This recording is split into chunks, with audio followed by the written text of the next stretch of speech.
Boa tarde, meu nome é Christian e hoje meu grupo vai apresentar um trabalho sobre preconception. Meu grupo é Arthur Santos, eu, Daniel Freitas, Guilherme Fontoura, Jonathan Santos, Máximo Batista e Victor Aparecido. O trabalho está sendo realizado a mando da professora Ludmar Cristina. Introduction. The following facts to be narrated are based on interlinked history source. Our intention is the present truth history, a new direction in the fight against prejudice and male harassment in the world. Boa tarde, eu vim aqui fazer nosso trabalho de inglês e vim falar sobre a Revolução Haitiana. Antes de a gente começar a falar sobre a Revolução, a gente tem que saber como tudo se iniciou. Lá quando o Haiti começou a ser colonizado, que foi em 1492, com o nome da ilha de São Domingos. E logo no início desse processo de colonização, houve um massacre dos seus povos originários, com a vinda dos africanos como escravos para o país. Eles foram submetidos a muita violência, exemplo do que aconteceu no Brasil. E assim que ocorreu aqui, os negros criaram uma comunidade de resistência no Haiti, os Marrons, que equivaliam aos quilombos brasileiros. A história da Revolução começa em 14 de agosto de 1791, muitos séculos depois, quando o combatente Vincent Oud convocou uma revolta durante uma cerimônia religiosa. Em poucos dias, mais de 100 mil homens e mulheres escravizados e negros libertos se juntaram à revolta e tomaram a província do norte, sob a liderança de Toussaint Louverture. Os africanos derrotaram os donos dos escravos e dezenas de milhares de soldados enviados pela França. Após algumas baixas na liderança do movimento, em 1803, Jean-Jacques Dessalines assumiu o papel de líder da revolução, levando o país à independência no primeiro dia de 1804. O nome Haiti, aliás, foi uma homenagem aos povos originários exterminados pelos colonizadores. O Haiti foi o único país latino-americano a conquistar uma independência com uma revolta feita por escravizados. Na época, a vitória dos negros repercutiu em todo o continente, mas essa vitória custou caro ao país americano, que foi submetido a vários pagamentos e sanções da parte da França para que reconhecesse a independência da sua ex-colônia, o que prejudicou o desenvolvimento do Haiti, que é hoje o país mais pobre do continente inteiro. Há um ano e meio, o país vive revoltas populares por motivos econômicos e políticos, entre eles o escândalo de corrupção envolvendo a Petrocaribe, programa que vendia petróleo subsidiado da Venezuela para países da América Central e do Caribe. Next people. Anglo-Zulu Wars. A Guerra Anglo-Zulu foi um conflito entre os guerreiros Zulus e o exército britânico é um dos mais desproporcionais dos últimos 200 anos. Na segunda metade do século XIX, o sul da África era um território bem dividido entre colônias europeus e os nativos, que eram de aldeias, tribos e até mesmo autênticos reinos tribais. Um dos reinos era o Zulu. Com a descoberta de grandes reservas de diamantes, os olhos da coroa britânica se voltaram para o sul do continente. Durante uma década, os britânicos tentaram convencer os nativos sobre a exploração dessas reservas, mas sem sucesso, até que a coroa decidiu não esperar mais pela boa vontade dos nativos. Foi proposto entre os reinos transformar o território em uma colônia britânica. Os Zulus se colocaram fortemente contra tal atitude, e a Inglaterra sabia que enquanto existisse o reino Zulu, não poderia haver colônia alguma. No entanto, os ingleses não queriam uma nova guerra colonial naquele momento. Em 1878, o comissário colonial britânico iniciou movimentos contra o reino Zulu. No final desse mesmo ano, um ultimato foi enviado até os Zulus. Um dos termos era a dissolução do reino. E, em 11 de janeiro de 1879, a Inglaterra declara guerra. Londres envia 15 mil soldados para o campo de batalha, invadindo o reino com seus modernos fuzis e canhões. Os guerreiros Zulus apenas com lanças e escudos de couro. Porém, os Zulus haviam uma vantagem. Eles conheciam o terreno. Os ingleses, extremamente arrogantes por conta dos seus modernos equipamentos e táticas, menosprezaram e subestimaram os Zulus. Essa arrogância custaria caro, mas mais à frente. E em 22 de janeiro do mesmo ano, um ataque dos Zulus haviam matado 1.300 soldados britânicos. Ao todo, foram empregados 40 mil soldados britânicos contra 35 mil Zulus com armas defasadas. A guerra chegava ao fim no meio de 1879. Os Zulus tiveram seu território anexado pela coroa, e mesmo assim não deixaram de temer o inimigo e nem se rebaixar a ele. Foi uma guerra entre o fuzil e a lança. The next topic is Red Tail Squad.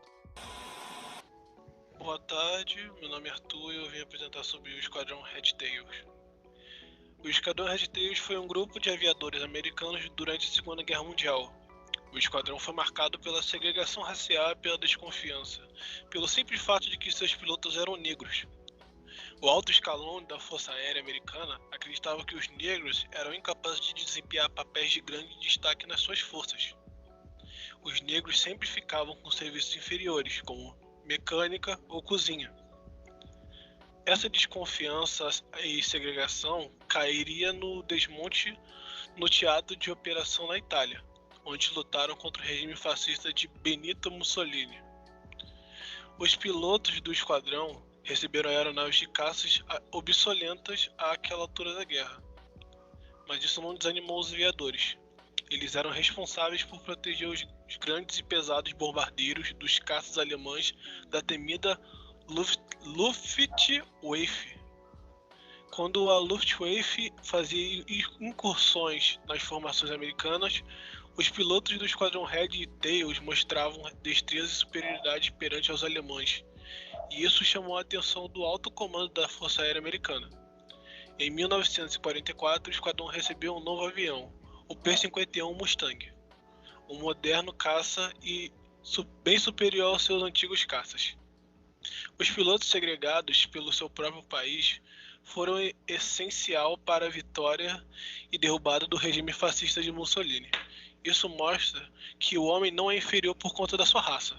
Por isso não se deve ter esse preconceito contra nenhuma raça. The next topic is Martin Luther King Jr.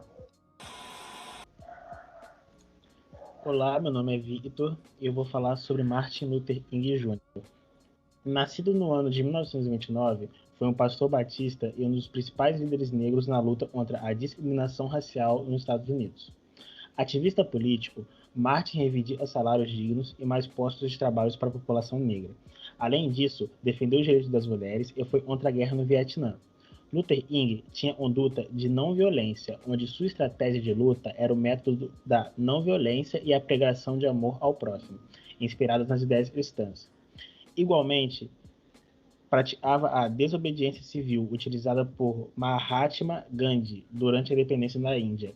Ao optar pela Revolução Pacífica, Luther King provocou a ira das autoridades e grupos racistas, como a Ku Klux Klan, e atacavam com violências seus partidários e o próprio King. Também encontrou resistência entre outros grupos de ativistas negros, que usavam métodos e discursos violentos, como os Panteras Negras e o muçulmano Malcolm X.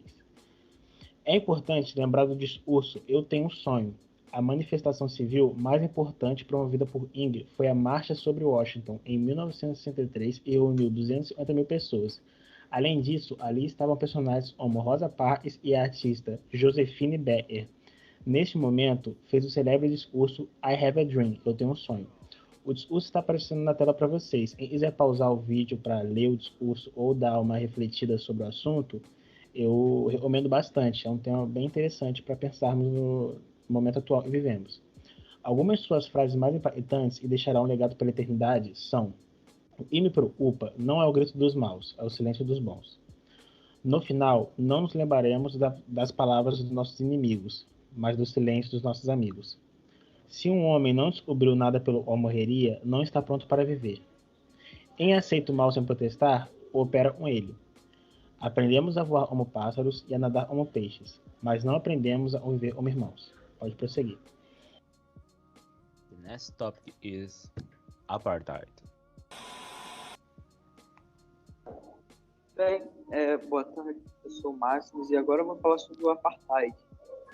Bom, o Apartheid começou principalmente na África do Sul, para ser mais exato, na África subsaariana. Ele ocorreu devido ao neocolonialismo, que aconteceu por parte dos europeus, que foram para a África subsaariana em busca de metais preciosos, como jazidas de diamantes, entre outros minérios. Principalmente não só para a indústria, mas também como diamantes e pérolas. A palavra apartheid vem do idioma afrikaner, que deriva do holandês, e significa separação, ou vidas separadas. Bom, o início do apartheid se deu em 1910, quando o primeiro líder da União Sul-Africana foi Boer Louis Botha, assumiu o poder. Nesse período, as políticas de segregação social começaram a ser efetivadas. Em 1913, foi aprovada uma medida intitulada o Ato da Terra, que estipulou a divisão do território sul-africano entre brancos e negros. Estimadamente 87% do território passou a ser de posse dos brancos, que na época eram minoria, e apenas 13% ficou para os negros, que eram a maioria. Evidentemente, esse foi o primeiro grande passo de uma política sistêmica de subjugação da população negra da África do Sul. No entanto, o maior problema veio mais tarde, após a Segunda Guerra Mundial, com a criação do Partido Nacional Africano, formado por brancos. Foi com esse partido que o apartheid se tornou-se mais explícito. As décadas de 1950 e 60 ficaram caracterizadas pela segregação social a nível de que existiam bairros somente negros, somente brancos. E se algum negro ousasse pisar em algum local que era branco, se ele ousasse preencher seu local com suas impurezas, ele acabaria sendo apedrejado e após isso iria para a prisão, onde provavelmente, quase sempre, teria pena de morte ou então sofreria maus tratos a ponto dele morrer por infecções dentro da própria cadeia. The next people to talk is Daniel. Boa tarde. Vou começar falando de Nelson Mandela, o finalzinho do apartheid. Ele foi um importante ativista sul-africano durante a década de 1950. Ele lutou pela liberdade dos negros nos países e principalmente pelo fim do apartheid, já que a maior parte das terras era para brancos, cuja era a minoria, e a menor parte das terras era para negros, que era a maioria do país. Em 1962, ele foi condenado a 5 anos de prisão, pelo fato de ter feito uma passeata contra o apartheid, uma passeata pacífica a princípio, porém, como ele era o líder, prenderam ele, já que era contra o governo. Em 1964, ele foi julgado à prisão perpétua. Mas mesmo sendo julgado pela prisão perpétua, ele continuou comandando as manifestações por meio da sua esposa. Ele poderia receber visita, né, na prisão, direito do cidadão, e nisso ele recebia a visita dela e eles conversavam em outra língua. Então ele poderia falar sobre o que ele quisesse, sendo assim controlando a manifestação, essas coisas. Com a prisão perpétua dele sem motivo aparente, sem razão, só pelo fato de ele ter feito uma manifestação contra o governo, né? A maioria dos países ficaram revoltados com isso, e começaram a cair em cima da África do Sul, porque não é injusta a apreensão dele. Nisso, Nelson Mandela ele foi solto na década de 1990. Na época que ele foi solto, ele se elegeu à presidência. Ganhou, pela maioria, né, negros. Ele ganhou e ele foi eleito a presidente. Em 1994, a primeira medida de Mandela foi dar o fim ao apartheid e criminalizando o racismo, principalmente contra os negros. Com tudo isso que ocorreu na descolonização africana, podemos ainda ver resquícios de segregação na África do Sul. Por exemplo, a Orânia, uma cidade onde vive cerca de 1.000 pessoas brancas que só aceitam moradores brancos em sua cidade, alegando que quer continuar a cultura holandesa. Além disso, percebemos a diferença social. após esses acontecimentos na África. Muitos negros são de classes pobres e os brancos são a parte rica da África, coisa que não deveria ocorrer, tá ligado? Não deveria ocorrer, deveria ser justo. Porém, infelizmente, a parte rica, os brancos que são a minoria.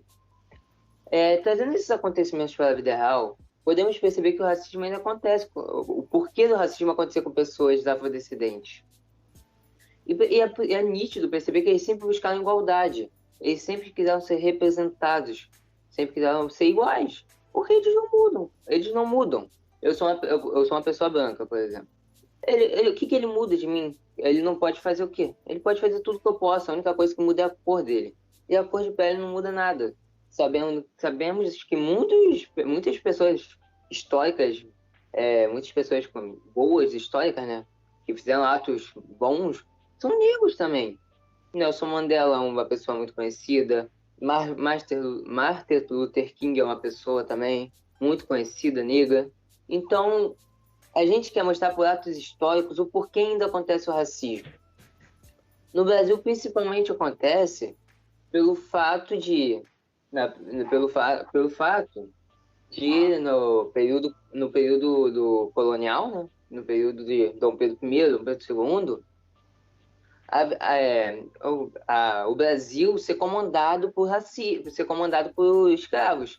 E os escravos eram pessoas afrodescendentes. Então, aconteceu muito de pessoas afrodescendentes, né, vindo encaminhadas da África, de outros países, sendo escravos. Felizmente, acabou com a Princesa Isabel, né, assinando a Lei Áurea, muito por base da Inglaterra, né, pressão da Inglaterra. E acabando a escravidão, ela não deram apoio para os escravos, os afrodescendentes. E com isso continuaram o olhar da sociedade, onde não eram escravos, né? Continuaram olhando com olhar de mau jeito para os escravos. Continuaram olhando como inferioridade, com o sentido deles serem inferiores pelo fato da cor de pele. E infelizmente isso até hoje acontece. E vemos que muito pelo fato, se a Princesa Isabel tivesse ajudado os negros a ter um emprego, algo do tipo, se socializar na sociedade, conseguir entrar na sociedade, não haveria isso. A gente acharia eles como normais, que são pessoas normais, não mudam nada. Todo mundo não ia ver racismo. Infelizmente, muitas pessoas ainda têm a cabeça dura e não conseguem ver isso, que um negro é idêntico, não muda nada, ele só muda a cor. Enfim, nosso trabalho era para mostrar isso por atos históricos, né? Mostrando grandes autores negros que fizeram algo no Brasil, no país todo, né? Quer dizer, e mostrar por meio disso que o racismo é algo que ocorreu por causa da Europa e que não deve mais acontecer, porque não tem sentido mais acontecer. Enfim, eu termino meu trabalho com a minha fala. Beijo. Closer. Our narrative aims to tell history that's great acts at marked humans was tough black peoples, showing that we are all the same, regardless of race or incredulous.